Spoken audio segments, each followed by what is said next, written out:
Hi കൂട്ടുകാരെ, എൻ്റെ video കാണുന്ന എല്ലാ കൂട്ടുകാർക്കും സുഖമാണല്ലോ. ഞാനിന്നിവിടെ ഇഡ്ഡലിയുടെ അകത്ത് ചിക്കൻ വയ്ക്കുന്ന ഒരു റെസിപ്പിയുമായിട്ടാണ് വന്നിരിക്കുന്നത്. അത് എങ്ങനെയാണ് തയ്യാറാക്കുന്നതെന്ന് നമുക്ക് നോക്കാം. ഇന്ന് ഞാനിവിടെ ഒരു ഇഡ്ഡലിയുടെ അകത്ത് ചിക്കൻ വയ്ക്കുന്ന റെസിപ്പിയുമായിട്ടാണ് വന്നിരിക്കുന്നത്. ഒരു പാൻ ചൂടാകുമ്പോൾ അതിലേക്ക് നമുക്ക് 2 സ്പൂൺ വെളിച്ചെണ്ണ ഒഴിച്ചു കൊടുക്കാം. ചൂടായ വെളിച്ചെണ്ണയിലേക്ക് 1/2 സ്പൂൺ ഇഞ്ചിയും വെളുത്തുള്ളിയും ചതച്ചത് ഇട്ട് കൊടുക്കാം. അതൊന്ന് ഇളക്കി കൊടുക്കാം.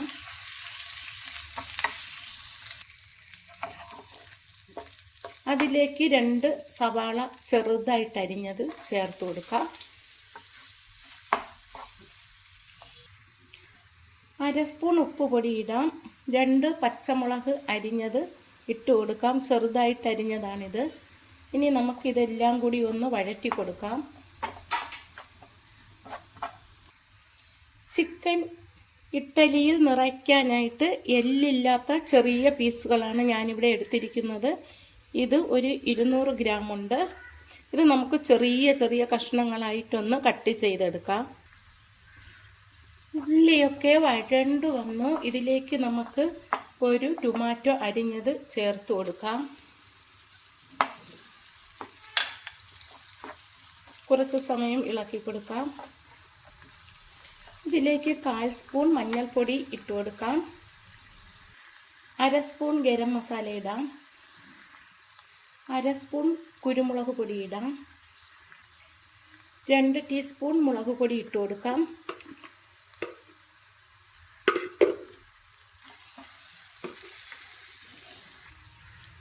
1 ടീസ്പൂൺ മല്ലിപ്പൊടി ചേർത്ത് കൊടുക്കാം. ഇനി ഇതെല്ലാം കൂടി നന്നായിട്ടൊന്ന് ഇളക്കി കൊടുക്കാം. ഇതിലേക്ക് കുറച്ച് മല്ലിയില അരിഞ്ഞതും കറിവേപ്പില അരിഞ്ഞതും ചേർത്ത് കൊടുക്കാം. ഇനി നമുക്കിത് ഇളക്കി കൊടുക്കാം. ഇനി നമുക്കതിലേക്ക് ചിക്കൻ ചെറുതായിട്ടാണ് ഞാനിത് അരിഞ്ഞെടുത്തിരിക്കുന്നത്. ഇത് നമുക്ക് അതിലേക്ക് ഇട്ട് കൊടുക്കാം. ഇനി നമുക്കിതൊന്ന് ഇളക്കി കൊടുക്കാം. കുറച്ച് ഉപ്പ് പൊടി കൂടി ഇട്ട് കൊടുത്ത് ഇളക്കി കൊടുക്കാം. ഇനി ഇത് അടച്ച് വെച്ച് ചെറുതീയിൽ ഒരു 5 മിനിറ്റ് വേവിക്കാം. ഇടയ്ക്ക് ഇത് തുറന്നിട്ടൊന്ന് ഇളക്കി കൊടുക്കാം. കുറച്ച് സമയം കൂടി അടച്ചു വെച്ച് വേവിക്കാം.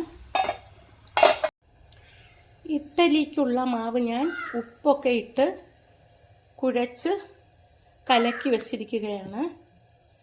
ചിക്കൻ വെന്ത ഉടനെ നമുക്കിത് കോരി ഒഴിക്കാം. ഉപ്പിട്ട് വച്ചിരിക്കുകയാണ്. 5 മിനിറ്റോളമായി നമുക്കിതൊന്ന് ഇളക്കി കൊടുക്കാം. വെന്ത് കിട്ടി. ഇതിനി ഇഡ്ഡലിയിലും കൂടി ഇരുന്ന് വേകുമ്പോൾ നല്ലതുപോലെ വെന്ത് കിട്ടും. ഇപ്പോൾ തന്നെ ഇത് വെന്തിട്ടുണ്ട്. ഇനി നമുക്ക് തീ ഓഫ് ചെയ്ത് കൊടുക്കാം. ഇനി നമുക്ക് ഇഡ്ഡലി തട്ടിലേക്ക് മാവ് കോരി ഒഴിച്ചു കൊടുക്കാം.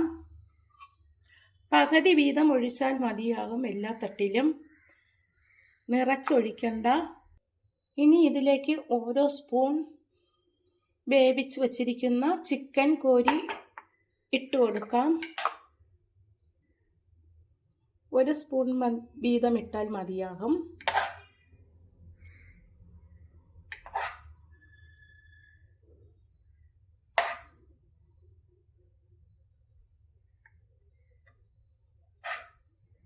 ഇതുപോലെ എല്ലാത്തിനും ഇട്ട് കൊടുക്കണം.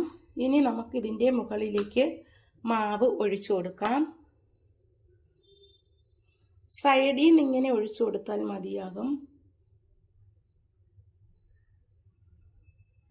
എന്നിട്ട് മുകളിലേക്ക് ഒഴിക്കാം. ഇതുപോലെ എല്ലാം തട്ടിലും ഒഴിച്ചു കൊടുക്കാം.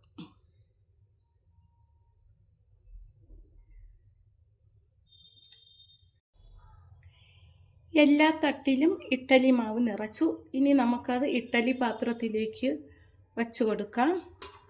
3 തട്ടിലും ഞാൻ ഇതേപോലെ മാവ് നിറച്ചു. ഇനി നമുക്കിത് അടച്ച് വെച്ച് വേവിച്ചെടുക്കാം. ചിക്കൻ കൊണ്ടുള്ള ഇഡ്ഡലി റെഡിയായോ എന്ന് നോക്കാം. നല്ലതുപോലെ വെന്ത് വന്നിട്ടുണ്ട്. നമുക്കിത് തണുക്കുമ്പോൾ ഒരു പാത്രത്തിലേക്ക് മാറ്റി വയ്ക്കാം. എല്ലാ ഇഡ്ഡലിയും നമുക്ക് ഇതുപോലെ ഇളക്കി എടുക്കാം. ഇത് കഴിക്കാൻ നല്ല ടേസ്റ്റാണ്. ഇതുപോലെ എല്ലാവരും ഒന്ന് തയ്യാറാക്കി നോക്കണം. എൻ്റെ ഈ വീഡിയോ ഇഷ്ടമായെങ്കിൽ ആദ്യമായി കാണുന്നവരെല്ലാം ഇതുപോലെ ഒന്ന് തയ്യാറാക്കി നോക്കണം. ആദ്യമായി കാണുന്നവരെല്ലാം എൻ്റെ ചാനൽ സബ്സ്ക്രൈബ് ചെയ്യണം, സപ്പോർട്ട് ചെയ്യണം. Thank you.